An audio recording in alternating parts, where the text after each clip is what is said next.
Le mystère du Baphomet. Au petit matin du 13 octobre 1307, et dans toute la France, sur un ordre secret du roi de France Philippe le Bel, les Templiers du royaume furent arrêtés.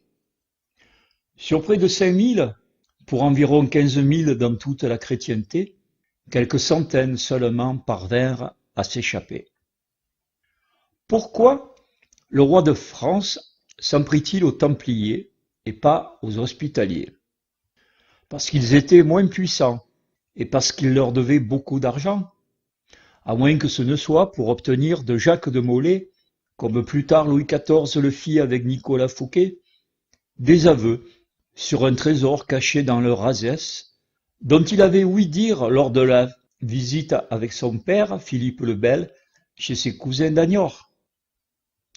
Ce que nous savons, et qui est sûr, est que le roi de France fit mander les deux grands maîtres des Hospitaliers et des Templiers en Avignon, nouveau siège de la papauté, par le pape Clément V, de son vrai nom Bertrand de Gaux, ancien archevêque de Bordeaux, et que de Villaret, grand maître de l'ordre des Hospitaliers, refusa, bien fortifié dans l'île de Malte.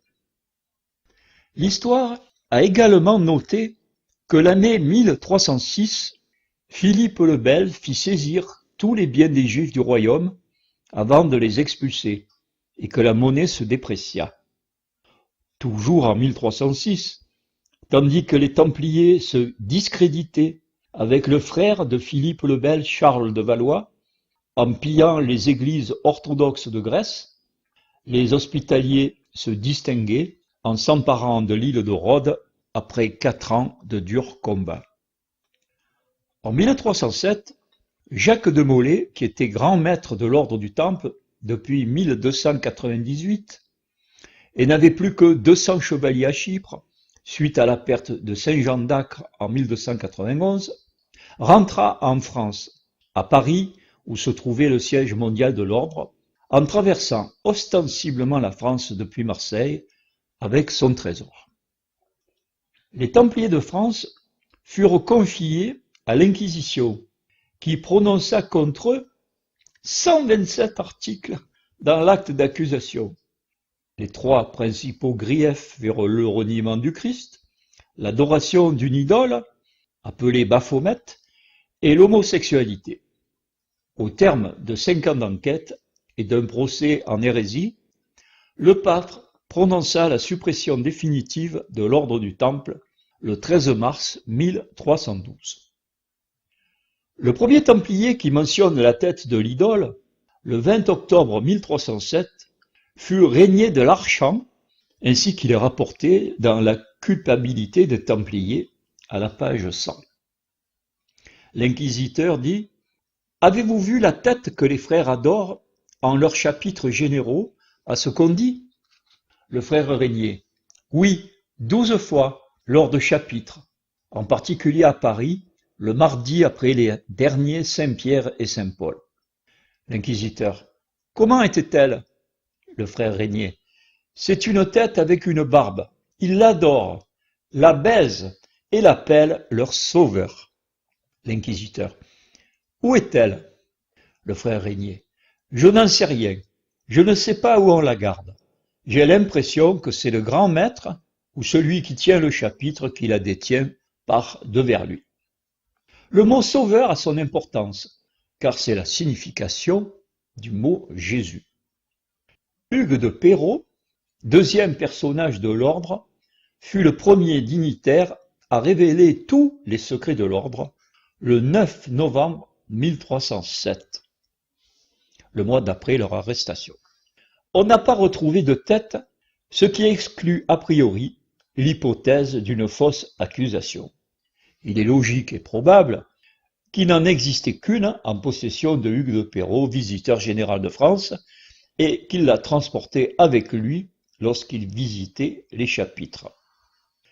M. Legman écrit à la page 105 « On conçoit donc aisément que cette tête ou idole des Templiers, constituée d'un vieux morceau de peau humaine à embaumer, semblable à une étoffe brillante ou enveloppée dedans, avec deux escarboucles, qui sont des pierres précieuses de couleur rouge au grenat, à la place des yeux, et deux barbes, une à chaque extrémité, soit censée être une relique, ou bien, soi-disant, la véritable tête ou le corps momifié de quelque individu que les Templiers souhaitaient adorer. Fin de citation. Quant à la barbe, il ne s'agissait pas d'une double barbe, mais d'une barbe à deux pointes taillée comme un W. C'est moi qui le dis. Les partisans de la culpabilité des Templiers se sont focalisés sur les 4 dernières lettres O-M-E-T du nom Baphomet, qui sont les mêmes que dans le mot Mahomet, funeste ressemblance, pour suspecter une allégeance secrète à l'islam suite à un pacte secret.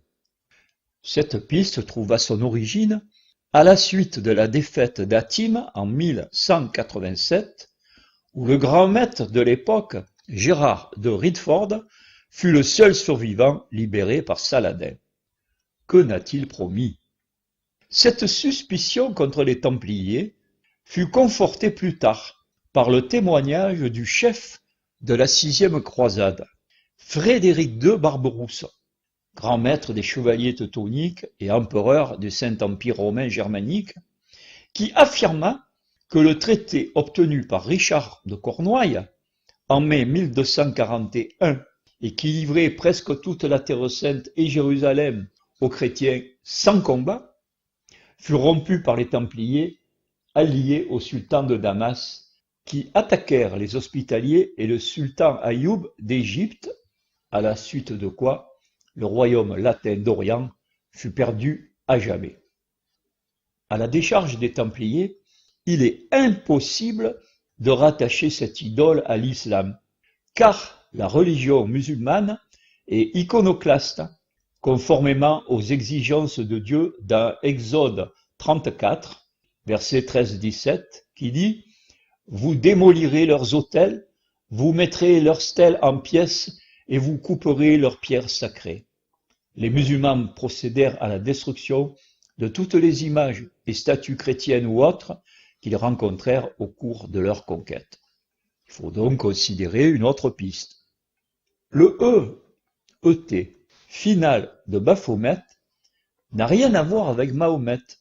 Il s'agit tout simplement des lettres composant la moitié du mot tête, et cela désigne donc une tête coupée.